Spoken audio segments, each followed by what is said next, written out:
Hello ಎಲ್ರಿಗೂ ನಮಸ್ಕಾರ, ಹಾಗೆಯೇ ಶುಭೋದಯ. ನಿನ್ನೆ USA ವಿರುದ್ಧ ಗೆಲುವು ಸಾಧಿಸಿದ ಬಳಿಕ ಭಾರತ ತಂಡವು ಸೂಪರ್ 8ಗೆ ಪ್ರವೇಶ ಮಾಡಿದೆ. ನಿನ್ನೆ ಪಂದ್ಯವು ಅಷ್ಟೊಂದು ಸುಲಭವಾಗಿರಲಿಲ್ಲ. USA ಟಫ್ ಫೈಟ್ ಕೊಟ್ಟಿದ್ರು ಅಂತಲೇ ಹೇಳ್ಬೋದು. ಆದರೂ ಕೂಡ ಕೊನೆಯಲ್ಲಿ ಭಾರತ ಹೇಗೋ ಮ್ಯಾನೇಜ್ ಮಾಡಿ ಜಯ ಸಾಧಿಸಿದೆ. ಇದರೊಂದಿಗೆ ಸೂಪರ್ 8ಗೆ ಪ್ರವೇಶ ಮಾಡಿದೆ. ಸೊ ನಿನ್ನೆ ಮ್ಯಾಚ್ನಲ್ಲಿ ಏನೇನಾಯಿತು ಅಂತ ಸಣ್ಣದಾಗಿ ಈ ವಿಡಿಯೋದಲ್ಲಿ ನೋಡ್ಕೊಂಡು ಬರೋಣ. ಅದಕ್ಕೂ ಮೊದಲು ಚಾನಲ್ಗೆ ಹೊಸಬರಾಗಿದ್ದರೆ ದಯವಿಟ್ಟು ಸಬ್ಸ್ಕ್ರೈಬ್ ಮಾಡಿ ಸ್ಪೋರ್ಟ್ಸ್ ಅಪ್ಡೇಟನ್ನು ಪಡೆಯಿರಿ. ಬನ್ನಿ ಈ ವಿಡಿಯೋನ ಶುರು ಮಾಡೋಣ. ನಿನ್ನೆ ನಾಸೌ ಕ್ರಿಕೆಟ್ ಸ್ಟೇಡಿಯಂನಲ್ಲಿ ಕೊನೆಯ ಪಂದ್ಯ ನಡೀತಾ ಇತ್ತು. ಅದಾದಮೇಲೆ ಆ ಸ್ಟೇಡಿಯಮನ್ನು ತೆಗಿತಾರೆ. ಸೊ ನಿನ್ನೆ ಇಂಡಿಯಾ ಮತ್ತು USA ಅಂದರೆ ಹೋಮ್ ಕ್ರೌಡ್ ಜೊತೆ ಇಂಡಿಯಾ ಮ್ಯಾಚ್ ಇತ್ತು. ಸಖತ್ ಸಪೋರ್ಟ್ ಇತ್ತು ಅಂತಲೇ ಹೇಳ್ಬೋದು. USAಗೂ ಕೂಡ ಒಳ್ಳೆ ನೋಡೋದಕ್ಕೆ ಖುಷಿ ಅನಿಸ್ತು. ಮತ್ತು ಈ ಮ್ಯಾಚ್ನಲ್ಲಿ ಏನೇನಾಯಿತು ಅಂತ ನೋಡ್ಕೊಂಡು ಬರೋದಾದರೆ, ಟಾಸ್ ಗೆದ್ದ ಇಂಡಿಯಾ ಬೌಲಿಂಗ್ ಆಯ್ಕೆ ಮಾಡ್ಕೊಳ್ಳುತ್ತೆ.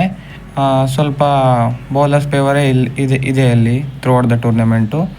ಅದೇ ರೀತಿ ವರ್ಕ್ ಕೂಡ ಆಯಿತು. ಮೊದಲ ಓವರ್ನಲ್ಲೇ ಹರ್ಷದೀಪ್ ಸಿಂಗ್ ಅವರು ಭರ್ಜರಿ 2 ವಿಕೆಟ್ಗಳನ್ನು ತೆಗಿತಾರೆ. ಮೊದಲ ಬಾಲ್ನಲ್ಲೇ ಶಾಯನ್ ಜಹಾಂಗೀರ್ ಅವರನ್ನು ಔಟ್ ಮಾಡ್ತಾರೆ.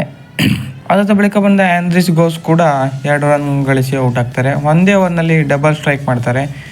3 ರನ್ಗೆ 2 ವಿಕೆಟ್ ಕಳೆದುಕೊಳ್ಳುತ್ತೆ. ನಂತರ ಆ್ಯರನ್ ಜೋನ್ಸ್ ಮತ್ತು ಸ್ಟೀವನ್ ಟೇಲರ್ ಕೊಂಚ ಆಶ್ಚರ್ಯ ಆಗ್ತಾರೆ.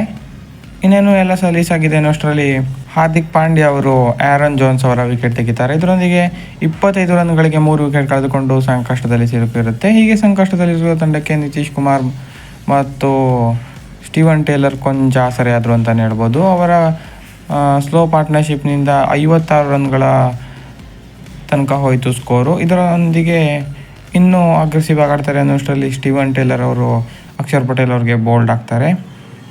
ನಂತರ ಕೋರಿ ಆ್ಯಂಡರ್ಸನ್ ಅವ್ರು ಬರ್ತಾರೆ. ಅವರು ಕೂಡ 12 ಬಾಲ್ನಲ್ಲಿ 15 ರನ್ಗಳ ಕ್ಯಾಮಿಯೋ ಆಡ್ತಾರೆ ಅಂತಲೇ ಹೇಳ್ಬೋದು. ನಿತೀಶ್ ಕುಮಾರ್ ಒಂದು ಕಡೆ ಚೆನ್ನಾಗಿ ಆಡ್ತಾರೆ. ಸ್ಕೋರ್ ಬೋರ್ಡನ್ನು ಮೂವ್ ಮಾಡ್ತಾನೆ ಇರ್ತಾರೆ. 2 4 ಮತ್ತು 1 ಸಿಕ್ಸರ್ ಗಳಿಸಿ 27 ರನ್ಗಳ ಕೊಡುಗೆಯನ್ನು ತಂಡಕ್ಕೆ ನೀಡ್ತಾರೆ 23 ಬಾಲ್ನಲ್ಲಿ. ಅವರನ್ನು ಕೂಡ ಹರ್ಷದೀಪ್ ಸಿಂಗ್ ಅವರು ಔಟ್ ಮಾಡ್ತಾರೆ. ಹರ್ಷದೀಪ್ ಸಿಂಗ್ ನಿನ್ನೆ ಡ್ರೀಮ್ ಡೇ ಅಂತಲೇ ಹೇಳ್ಬೋದು. ಅವ್ರದ್ದು 4 ಓವರ್ನಲ್ಲಿ 9 ರನ್ ಕೇವಲ 9 ರನ್ ನೀಡಿದರು, 4 ವಿಕೆಟ್ ತೆಗೆದರು. ಅದ್ಭುತ ಸ್ಪೆಲ್ ಇನ್ನು T20 ಅಂತಲೇ ಹೇಳ್ಬೋದು ಇದು. ನಂತರ ಹರ್ಮಿತ್ ಸಿಂಗ್ 10 ರನ್. ಹಾಗೆ ಇವರೆಲ್ಲರ ಕ್ಯಾಮಿಯೋದಿಂದ USA ತಂಡವು 110 ರನ್ಗಳನ್ನು ಹೊಡೆಯಿತು. 111 ರನ್ಗಳ ಟಾರ್ಗೆಟನ್ನು ಟೀಮ್ ಇಂಡಿಯಾಗೆ ಕೊಡ್ತು. ಇದು ಕೂಡ ಈ ಥರ ಪಿಚ್ಚರ್ಸಲ್ಲಿ ತುಂಬಾ ಕಷ್ಟ ಆಗುತ್ತೆ. ಅದು ಮತ್ತೊಮ್ಮೆ ಪ್ರೂವ್ ಆಯಿತು. ಇಂಡಿಯಾಗೆ ಆರಂಭಿಕ ಆಘಾತ ಆಯಿತು. ವಿರಾಟ್ ಕೊಹ್ಲಿ ಮೊದಲ ಬಾಲ್ನಲ್ಲಿ ಔಟ್ ಆದರೆ ರೋಹಿತ್ ಶರ್ಮಾ ಅವರು 3 ರನ್ ಗಳಿಸಿ ಔಟ್ ಆಗ್ತಾರೆ. ನೇತ್ರಾವಲ್ಕರ್ ಭಾರತದ 2 ಜನರನ್ನು ಮೇನ್ ಪ್ಲೇಯರ್ಸನ್ನು ಔಟ್ ಮಾಡ್ತಾರೆ ಅಂತಲೇ ಹೇಳ್ಬೋದು, ವಿರಾಟ್ ಕೊಹ್ಲಿ ಮತ್ತು ರೋಹಿತ್ ಶರ್ಮಾ ಅವರನ್ನು. ಸೊ ಹೀಗೆ ಟೀಮು 10 ರನ್ಗೆ 2 ವಿಕೆಟ್ ಕಳೆದುಕೊಂಡು ಚೇಸ್ನಲ್ಲಿ ಸಂಕಷ್ಟದಲ್ಲಿ ಸಿಲುಕಿರುತ್ತೆ. ಹೀಗೆ ಸಂಕಷ್ಟದಲ್ಲಿದ್ದ ತಂಡಕ್ಕೆ ಸೂರ್ಯಕುಮಾರ್ ಮತ್ತು ರಿಷಬ್ ಪಂತ್ ಕೊಂಚ ಆಸರೆ ಆಗ್ತಾರೆ. ಒಂದೊಳ್ಳೆ ಪಾರ್ಟ್ನರ್ಶಿಪ್ ಬರ್ತಾ ಇರುತ್ತೆ ಇವರಿಬ್ಬರ ನಡುವೆ. ಪಂತ್ ಮತ್ತು ಸೂರ್ಯಕುಮಾರ್ ಇನ್ನೇನು ಮ್ಯಾಚ್ ತಗೊಂಡು ಹೋಗ್ತಾರೆ ಅನ್ನೋಷ್ಟರಲ್ಲಿ ಪಂತ್ ಔಟ್ ಆಗ್ತಾರೆ. ಹೀಗೆ ಪಂತ್ ಔಟ್ ಆದ ಮೇಲೆ ಎಲ್ಲ ಜವಾಬ್ದಾರಿ ಸೂರ್ಯಕುಮಾರ್ ಅವರ ಮೇಲೆ ಜಾಸ್ತಿ ಆಗುತ್ತೆ. ಅವರಿಗೆ ಸಾಥ್ ನೀಡೋದಕ್ಕೆ ಶಿವಮ್ ದುಬೆ ಅವರು ಬರ್ತಾರೆ. ಶಿವಮ್ ದುಬೆ ಅವರು ಸ್ಟಾರ್ಟಿಂಗ್ನಲ್ಲಿ ತುಂಬಾ ಸ್ಟ್ರಗಲ್ ಮಾಡ್ತಾರೆ. ಆ ಪಿಚ್ ಕೂಡ ಅದೇ ರೀತಿ ಇತ್ತು. ಸೂರ್ಯಕುಮಾರ್ ಯಾದವ್ ಕೂಡ ಒಂದು ಕಡೆ ಸ್ಟಡಿಯಾಗಿ ನಿಂತು ಸಿಂಗಲ್ ಟೂಸನ್ನು ಆಡಿಸ್ತಾ ಇದ್ರು. ಸೊ ಇಬ್ಬರ ನಡುವೆ ಒಳ್ಳೆ ಪಾರ್ಟ್ನರ್ಶಿಪ್ ಬಿಲ್ಡ್ ಆಗೋಕ್ಕೆ ಸ್ಟಾರ್ಟ್ ಆಗುತ್ತೆ. ಯಾವಾಗ 60-70 ರನ್ಗಳ ಗಡಿ ದಾಟ್ತಾರೋ ಆವಾಗ ಸ್ವಲ್ಪ ಅಗ್ರೆಸಿವ್ ಆಗೋದಕ್ಕೆ ಸ್ಟಾರ್ಟ್ ಮಾಡ್ತಾರೆ ಶಿವಮ್ ದುಬೆ ಮತ್ತು ಸೂರ್ಯಕುಮಾರ್ ಯಾದವ್. ಹೀಗೆ ಸ್ಲೋ ಆಗಿಯೇ ಮ್ಯಾಚ್ ತಗೊಂಡು ಹೋಗಿ ಕೊನೆಯಲ್ಲಿ ಮ್ಯಾಚನ್ನು ಮುಗಿಸ್ತಾರೆ ಇಬ್ಬರೇ.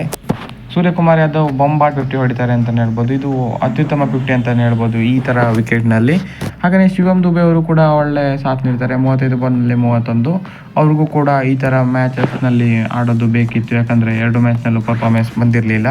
ಅವರು ಕೂಡ ಚೆನ್ನಾಗಿ ಆಡ್ತಾರೆ. ಇಬ್ಬರ ನಡುವಿನ ಪಾರ್ಟ್ನರ್ಶಿಪ್ನಿಂದ ಕೊನೆಯಲ್ಲಿ ಇಂಡಿಯಾ 7 ವಿಕೆಟ್ಗಳ ಭರ್ಜರಿ ಜಯವನ್ನು ಸಾಧಿಸ್ತಾರೆ. ಇನ್ನು 10 ಬಾಲ್ ಬಾಕಿ ಇರುವಾಗಲೇ ಪಂದ್ಯವನ್ನು ಮುಗಿಸ್ತಾರೆ. ಇದರೊಂದಿಗೆ 3ಕ್ಕೆ 3 ಜಯವನ್ನು ಸಾಧಿಸಿ ಸೂಪರ್ 8ಗೆ ಪ್ರವೇಶ ನೀಡ್ತಾರೆ ಟೀಮ್ ಇಂಡಿಯಾ ತಂಡವು.